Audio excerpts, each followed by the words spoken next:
சேலம் மாவட்டம் உருவாகி சுமாராக 231 வருஷம் ஆயிடுச்சு. இது வரைக்கும் 170க்கும் மேற்பட்ட கலெக்டர்கள் இங்கே இருந்திருக்கிறாங்க.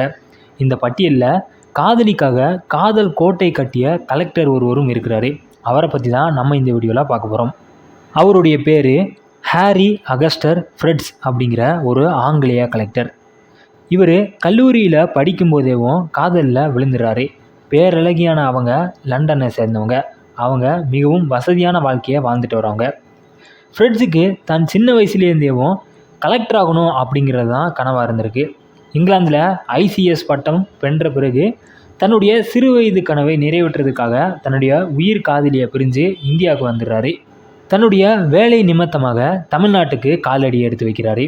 இவர் சேலத்தில் 1841 வருஷம் துணை கலெக்டராகவும் 1843 மற்றும் 45 வருஷங்களில் பொறுப்பு கலெக்டராகவும் 1853 1862 வரைக்கும் கிட்டத்தட்ட 9 வருஷங்கள் கலெக்டராகவும் வேலை பார்த்துட்டு வர்றாரு.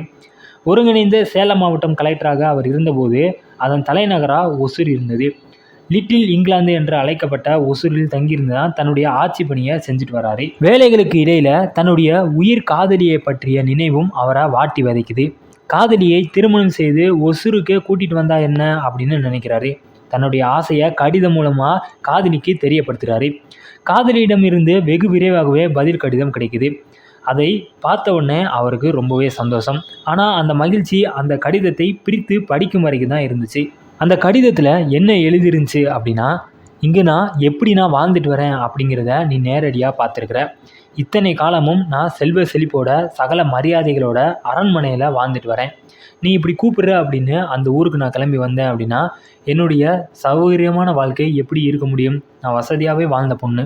அதனால் எனக்கு வசதி அப்படிங்கிறது கண்டிப்பாக தேவை. அந்த வசதி எல்லாமே அந்த நாட்டில் கிடைக்காது. திருமணத்துக்கு அப்புறமான என்னுடைய வாழ்க்கையும் மிகப்பெரிய அரண்மனையில் மட்டும்தான் வாழணும் அப்படின்னு எனக்கு சின்ன வயசுலேருந்தே ஆசை. இது பிடிவாதம் கிடையாது அப்படின்னு அந்த லெட்டரில் எழுதியிருக்காங்க. இதை படித்து முடித்த உடனே கலெக்டரோட கண்கள் கலங்கி போயிடுது. அதுக்கப்புறமான இரவுகள் அப்படிங்கிறது அவருக்கு ரொம்பவே நரக வேதனையாக இருக்குது. அவருக்கு தூக்கம் அப்படிங்கிறதே வரமாட்டேங்குது. தன்னுடைய காதலியை எப்படியாவது இந்தியாவுக்கு வர வைக்கலாம் அப்படின்னு நிறைய சிந்தனைகள் சிந்திச்சுக்கிட்டே இருக்கிறாரு. அப்போ தான் சட்டென்று ஒரு யோசனை தோணுது. லண்டனில் இருக்கிற மாளிகையை போல் ஒசூர்லேயும் பிரம்மாண்டமான மாளிகையை கட்டிட்டா என்ன? சகல வசதிகள் செஞ்சுட்டா காதலிக்கு அது பிடிச்சி போயிடும். அதனால் கண்டிப்பாக அவங்க இங்கே வந்துடுவாங்க அப்படின்னு யோசிக்கிறாரு. உடனே அதை பற்றின விவரங்கள் எல்லாத்தையுமே கடிதம் மூலமாக எழுதி அந்த காதலிக்கு அனுப்பிச்சி வைக்கிறாரு. ஒசூர் ராமநாயக்கன் ஏரிக்கரையில் கோட்டை மாரியம்மன் கோயில் பக்கத்தில் தான் அந்த அழகிய காதல் கோட்டை உருவாகுது.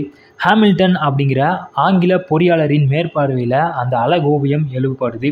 இத்தாலியிலிருந்து விலை உயர்ந்த டைல்ஸ் கற்கள் கொண்டு வரைக்கப்படுது. பர்மாவிலிருந்து தரமான தேக்கு மரங்கள் கொண்டு வரப்பட்டு கதவுகள், ஜன்னல்கள், அலங்கார மாடங்கள் எல்லாமே அமைக்கப்படுது. அதை கட்டி முடிக்கிறதுக்கு அப்போவேவும் 1.25 லட்சத்தை தாண்டுது. தான் எழுப்பிய தாஜ்மஹாலுக்குள் தன்னுடைய காதலியுடன் வருவதற்காக எதிர்பார்த்து காத்துட்ருக்காரு. அப்போ தான் அவருடைய வாழ்க்கையில் விதி விளையாடுது. 1862 வருஷம் ஒசூராக இருந்த தலைநகரை சேலத்துக்கு மாற்றுறாங்க. இதனால் அவர் சேலத்துக்கு வேலைக்கு போக வேண்டிய சூழல் ஏற்படுது. அதுக்குள்ளே அரசாங்க பணத்தில் அரசுக்கே தெரியாமல் மாளிகையை கட்டியதற்காக அவர் மீது குற்றம் சாட்டப்படுது. அதன் காரணமாக சஸ்பெண்டும் செய்யப்படுறாரு. இதனால் ஆசையாய் கட்டிய வசந்த மாளிகைக்குள் குடியேறி வாழ முடியாத நிலைக்கு தள்ளப்படுறாரு. இதையெல்லாம் தெரிந்த அவங்களுடைய காதலி பைத்தியமாயிடுறாங்க. தன் அன்பு கூடியவரின் சோக நிலையை நினைத்து அந்த கலெக்டர் இதையும் ஒருங்குது. தன் சிறுவயது கலெக்டர் கனவும் தன்னுடைய காதலியின் மாளிகை வாழ்க்கை கனவும் ஒரே நேரத்தில் தகர்ந்து போவதை எண்ணி கதறி அழுகிறாரு. டெய்லியும் தான் கட்டிய காதல் கோட்டையின் முன்பாக வந்து நின்று பித்தி பிடித்தவரே ஆயிறாரு.